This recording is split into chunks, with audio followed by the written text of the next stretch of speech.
Bapak Presiden, hadirin yang berbahagia, puncak HUT Golkar kali ini berbeda dengan sebelumnya.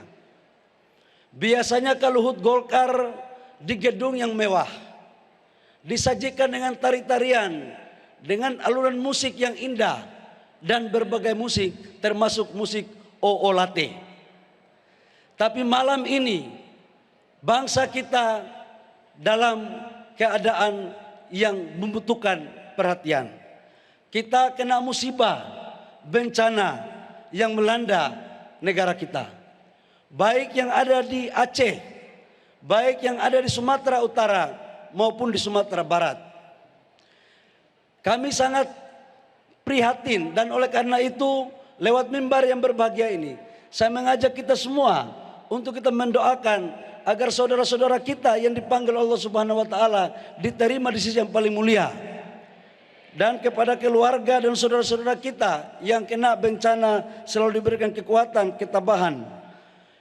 Kami berpendapat Partai Golkar bahwa kita hidup berbangsa dan bernegara ibarat manusia yang kalau satu organ tubuhnya sakit juga dirasakan yang lainnya. Itulah esensi daripada kita hidup berbangsa dan bernegara.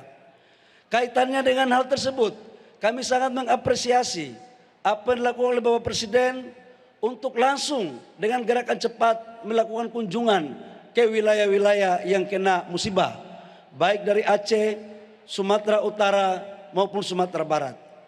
Tidak hanya cukup mengunjungi, tapi juga mengerahkan seluruh kekuatan bangsa untuk ikut mengatasi bencana, membawa sumbangan, ikut melakukan dialog dengan masyarakat, dan memerintahkan kepada seluruh anggota kabinet dan seluruh kekuatan bangsa ikut untuk mengatasi persoalan bencana secara baik. Izin kami melaporkan dalam rangka menerjemahkan dan menindaklanjuti perintah Bapak Presiden. Kami sebagai Menteri SDM 2 hari berkeliling di Aceh, di Sumatera Utara maupun di Sumatera Barat. Banyak jaringan listrik yang rubuh akibat karena perluasan kali. Di Birem, contoh di Aceh, itu mengaliri kurang lebih sekitar 200 megawatt PLTG yang itu menghubungkan antara Birem dan Banda Aceh. Alhamdulillah Bapak Presiden, mulai malam ini sebagian sudah bisa nyala karena perintah Bapak Presiden. Jalan-jalan terputus, penyaluran BBM dan LPG tidak bisa memakai jalan darat. Jadi sebagian kita pakai trekking lewat laut. Begitupun di Sumatera Utara. Saya nginap di Tapteng, di Sibolga, dan juga kami mengunjungi Tapsel. Ketika kemarin belum kami ke sana, listrik masih mati. Kemudian BBM antriannya panjang, bahkan LPG terancam habis. Kami izin melaporkan Bapak Presiden, baru tadi kami menelpon Bupati Tapteng. Alhamdulillah listrik sudah berjalan 80%, kemudian BBM sudah terurai 60% dan LPG juga sudah mulai berjalan. Saya yakin dan percaya bahwa semua anggota kabinet juga kompak menjalankan hal yang sama. Kaitannya dengan itu, kami juga ingin menyampaikan bahwa DPP Partai Golkar telah mengirim bantuan. Bahkan kami menginstruksikan kepada seluruh Partai Golkar yang ada di wilayah bencana, DPD 1, DPD 2 untuk menjadikan sekretariat Partai Golkar sebagai posko. Inilah sebagai bentuk kehadiran kita semua. Bapak Presiden dan hadirin yang berbahagia, izinkan saya di dalam HUT yang ke-61 ini sedikit merefleksi tentang Partai Golkar. Partai Golkar lahir ada alasannya. Minimal ada 2 persoalan yang fundamental pada saat itu. Stabilitas politik yang tidak terlalu baik, hasil daripada pemilu tahun 55, di mana pengangguran terjadi di mana-mana, krisis pangan, inflasi kita 650%, dan ditambah lagi dengan satu persoalan besar, yaitu adanya kekuatan sekelompok masyarakat dan kekuatan politik yang ingin merubah ideologi Pancasila ke ideologi yang lain. Atas dasar 2 hal itulah kemudian Partai Golkar lahir dengan dilahirkan oleh Sekber, Sekretariat Bersama. Dan Sekretariat Bersama ini dilahirkan oleh 97 organisasi.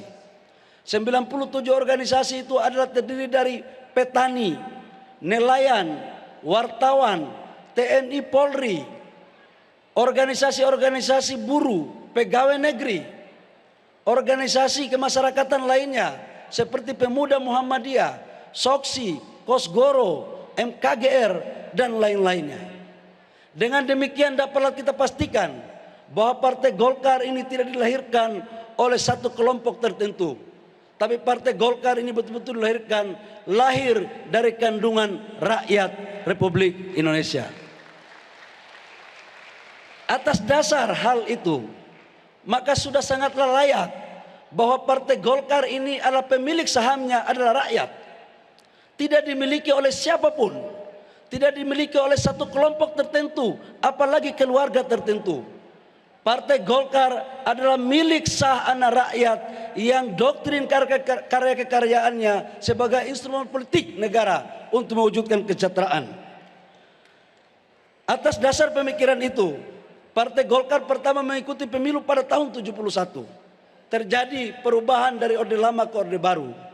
Pak Harto adalah tokoh Golkar yang menjadi ketua Dewan Pembina selama 30 tahun lebih.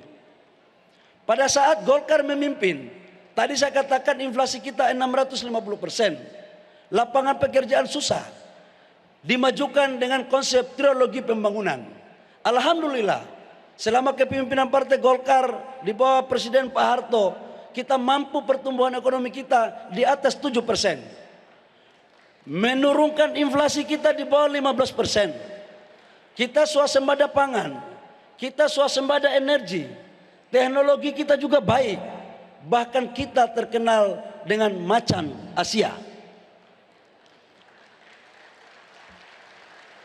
Saya pikir bahwa atas dasar apa yang telah dilakukan tersebut, maka tidaklah heran kemudian kalau kita juluki Pak Harto sebagai Bapak Pembangunan.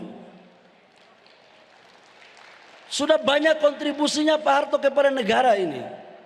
Baik merebut kemerdekaan, mempertahankan kemerdekaan, merebut Irian Barat, dan meletakkan pondasi pembangunan bangsa.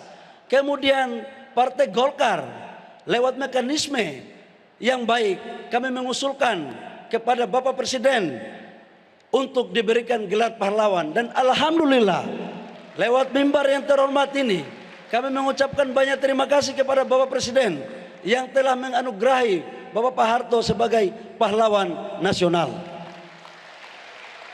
Jelajahi cara baru mendapatkan informasi. Download Metro TV Extend sekarang.